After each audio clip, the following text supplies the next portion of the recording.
नमस्कार, मैं हूं आपके साथ मयंक। तो क्या आज गिरफ्तार हो जाएंगे स्वामी अविमुक्तेश्वरानंद? स्वामी अविमुक्तेश्वरानंद पर यौन शोषण के आरोप लगे हैं। उन पर पॉक्सो के तहत कोर्ट के आदेश पर प्रयागराज में केस दर्ज है। उनके खिलाफ इस मामले में आशुतोष ब्रह्मचारी जो है उन्होंने शिकायत की है।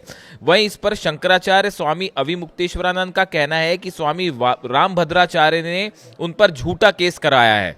यही नहीं, शंकराचार्य ने आशुतोष ब्रह्मचारी को हिस्ट्री शीटर भी बता दिया। बता दें, स्वामी अविमुक्तेश्वरानंद के खिलाफ झूंसी थाने में केस दर्ज हुआ है। प्रयागराज पुलिस उनसे पूछताछ करेगी, जिसके बाद उनकी गिरफ्तारी की अटकलें भी शुरू हो गई हैं। हम तो पुलिस का कोई विरोध नहीं करेंगे, हम उसका सहयोग करेंगे।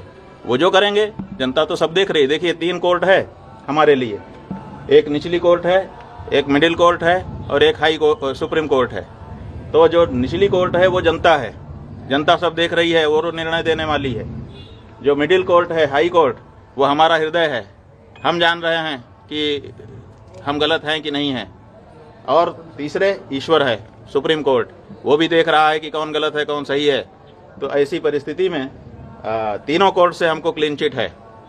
हमारा अंतःकरण हमारे साथ है, स्पष्ट कह रहा है कि तुम निर्दोष हो। ईश्वर की तरफ से भी हमको वही सूचना है और जनता की ओर से भी। तो जो झूठ है वो अंत में निकल ही जाता है, पता चल ही जाता है कि ये सब बनावटी था। उगरे अंत न होई निभाऊ, हमने बता दिया। तो जो कहानी गढ़ी गई है वो आज नहीं तो कल, कल नहीं तो परसों झूठी सिद्ध हो जाएगी।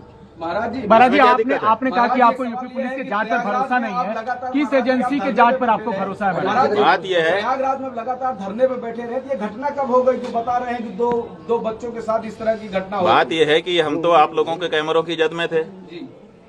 जो प्रयागराज का स्थान है, उस प्रयागराज में चप्पे चप्पे पर सीसीटीवी लगा है। आप लोग निकलवाइए मेला अधिकारी के यहाँ से कि कितने रुपए का सीसीटीवी खरीदा गया है और वो कितनी जगह पर लगाया गया है और उसकी फुटेज कहाँ है। तो उन्होंने तो चप्पे चप्पे पर लगा रखा था कि कुछ भी घटना होगी हम उसको वार रूम से देख लेंगे। तो उनके यहाँ तो सब रिकॉर्ड होगा ना। हमारी बस तो हमारे शिविर के अंदर नहीं खड़ी थी, क्योंकि पुलिस ने जो हमारे साथ ज्यादती की उसके बाद से हम शिविर के अंदर प्रविष्ट ही नहीं हुए, बाहर ही खड़े रहे। तो सड़क पर ही हमारी बस भी थी और हम भी थे। तो ऐसी परिस्थिति में वो सब सीसीटीवी की कैद में है। दूसरे दिन रात आप लोगों का कैमरा हमारे ऊपर लगा हुआ था और उसमें कहना कि हम ये सब कर रहे थे, कितनी नीचता की बात है। और ये भ्रम फैलाया जा रहा है कि गुरुकुल में ये सब हो रहा है। हमारे गुरुकुल में जब वो लड़के कभी प्रविष्ट ही नहीं हुए, पढ़े ही नहीं, उनका हमारा कोई लेना देना ही नहीं है। वो हरदोई के विद्यालय के छात्र हैं, जैसा कि उनकी मार्कशीट जो मुकदमे में लगाई गई है उससे पता चला है।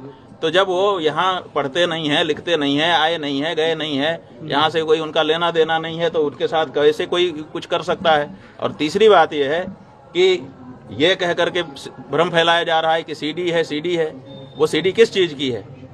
वो उसको क्यों नहीं सार्वजनिक किया जाता है? कहा जाता है कि बच्चों के साथ अन्याय हो रहा था और बच्चे जो है वो निकल करके गए। हमको आकर के उन्होंने बताया, जैसा कि देखिए कोर्ट में क्या है हम नहीं बता रहे हैं, लेकिन जो सार्वजनिक रूप से आशुतोष ब्रह्मचारी ने कहा है उसके आधार पे हम आपको बता रहे हैं कि वो कह रहे हैं कि बच्चों ने आकर के हमको बताया कि हमारे साथ ये हो रहा है। और फिर सीडी भी लेके आए बच्चे।